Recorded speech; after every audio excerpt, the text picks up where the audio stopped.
Bonjour, c'est Gabriel de SmartCours. Aujourd'hui, on va résoudre ensemble l'équation 5 puissance x moins 3 puissance x égale 16. Mais avant cela, je vous invite à vous abonner à la chaîne et à lâcher un pouce bleu. Donc, comment démarrer avec cette équation?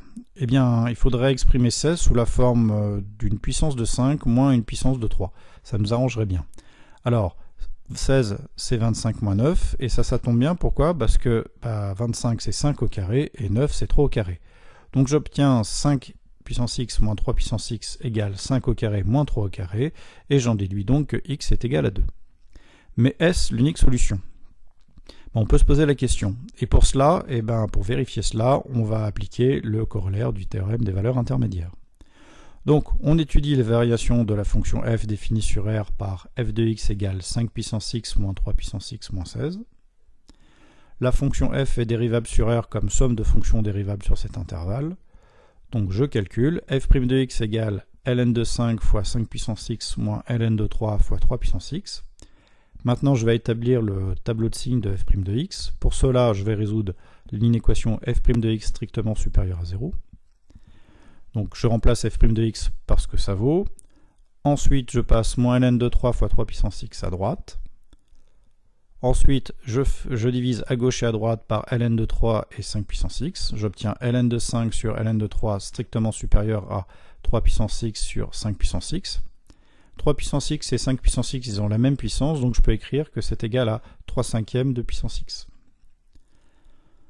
Ensuite, je vais appliquer ma fonction logarithme népérien à l'inéquation. J'obtiens ln de 5 sur ln de 3 strictement supérieur à ln de 3 cinquièmes puissance x. La fonction logarithme népérien étant strictement croissante sur R plus étoile, je ne change pas le sens de l'inéquation. Alors pourquoi j'ai appliqué la fonction logarithme népérien? Parce que ça va me permettre tout simplement de faire tomber la puissance. Pour l'étape d'après, j'applique les propriétés algébriques du logarithme népérien. Donc j'ai ln de 5 sur ln de 3 qui est strictement supérieur à x ln de 3 cinquièmes. Ensuite, 3 cinquièmes, c'est un nombre qui est compris entre 0 et 1. Donc ln de 3 cinquièmes est strictement négatif. Donc quand je vais diviser à gauche et à droite par ln de 3 cinquièmes, je vais changer le sens de l'inéquation. J'obtiens donc le tableau de signes suivant. Donc petit a, ça désigne le nombre ln de 5 sur ln de 3, le tout sur ln de 3 cinquièmes. Donc a, c'est bien la valeur qui annule. Alors comment placer ensuite le plus et le moins sur la ligne f' de x? Eh bien c'est très simple. f' de x est strictement supérieur à 0, c'est-à-dire positif, si x est supérieur à a. Donc je mets un petit a au-delà de a. J'obtiens donc ensuite le tableau de signes de f' de x suivant et les variations. Me reste à calculer combien vaut environ f de a et les limites de f de x sont moins l'infini et plus l'infini. Donc là, la calculatrice elle me donne f de a environ égal à moins 16,1. Pour la limite en plus l'infini, j'applique la méthode habituelle, c'est-à-dire que je vais factoriser par le terme de plus haute puissance. Donc j'obtiens 5 puissance x facteur de 1 moins 3 cinquièmes puissance x moins 16 sur 5 puissance x. 3 cinquièmes, c'est compris entre 0 et 1, donc je sais que la limite en plus l'infini de 3 cinquièmes puissance x, ça va faire 0.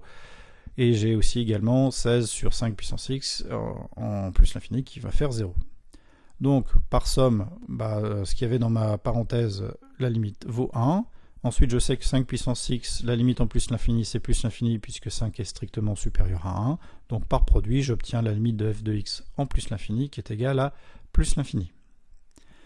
La limite en moins l'infini maintenant. Donc, la limite de 5 puissance x en moins l'infini, je sais que c'est égal à 1 sur x quand x tend vers plus l'infini, c'est-à-dire 0. Donc pour les mêmes raisons, la limite en moins l'infini de 3 puissance x, c'est égal à 0. Et donc par somme, j'obtiens limite de f de x quand x tend vers moins l'infini, qui est égal à moins 16.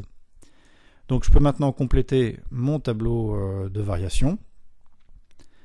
Là, je vois tout de suite qu'effectivement, l'équation f de x égale 0, elle n'admet qu'une unique solution. Mais bon, on va le démontrer proprement. La fonction f est continue car dérivable sur R, donc a fortiori sur a plus l'infini, et en plus elle est strictement croissante sur ce même intervalle. Je sais que 0 est compris entre f de a et plus l'infini. Donc, d'après le corollaire du théorème des valeurs intermédiaires, l'équation f de x égale 0 admet une unique solution sur a plus l'infini. De la même manière, on démontrerait que l'équation f de x égale 0 n'admet aucune solution sur moins l'infini a. Donc, pour conclure, l'équation f de x égale 0 admet une unique solution sur R. Et cette solution, on l'a trouvée tout à l'heure, c'est 2. Donc l'unique solution de l'équation, c'est 2.